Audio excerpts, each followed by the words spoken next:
भामरागड तालुक्यातील ताडगाव पोलीस ठाण्याअंतर्गत येणाऱ्या कुडकेल जंगल परिसरात बनावट देशी दारूचा कारखाना असल्याची माहिती मिळताच पोलिसांनी धाड टाकून कारखाना उद्ध्वस्त करत देशी दारूच्या कारखान्यातील तब्बल 39,31,00,000 रुपयांचा मुद्देमाल जप्त केल्याची कारवाई 14 मेला करण्यात आली। यामध्ये ताब्यात घेण्यात आलेले आरोपी धुळे जिल्ह्यातील असल्यानं शंका कुशंकांना उधाण आले। ते कुणाच्या पाठबळावर गडचिरोली जिल्ह्यात बनावट देशी दारूचा कारखाना सुरू करत होते याची पाळेमुळे खोदून काढण्याची गरज व्यक्त होत आहे।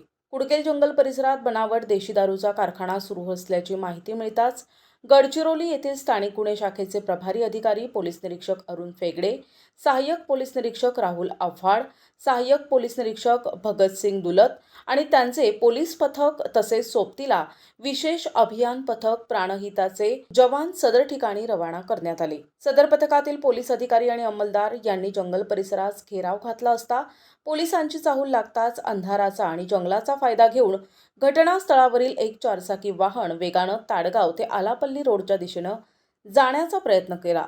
सदर वाहनाचा पाठलाग केला असता वाहन चालकानं कारखान्याच्या ठिकाणापासून 200 मीटर अंतरावर वाहन उभे करून जंगलाचा फायदा घेऊन पळून गेला। सदर वाहनाची तपासणी केली असता त्यात देशी दारूचे बॉक्स दिसून आले। विजेची सुविधा नसल्यानं वाहन आणि कारखाना परिसरास योग्य तो घेराव घालून घटनास्थळ संपूर्ण रात्रभर सुरक्षित ठेवले।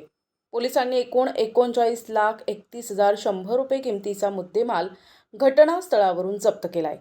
संबंधित घटनेच्या अनुषंगानं घटनास्थळावरून वसंत प्रधान पावरा, शिवदास अमरसिंग पावरा, अर्जुन तोयाराम आहिरे, रवींद्र नारायण पावरा यांना ताब्यात घेण्यात आला आहे आणि पुढील तपास सुरू आहे।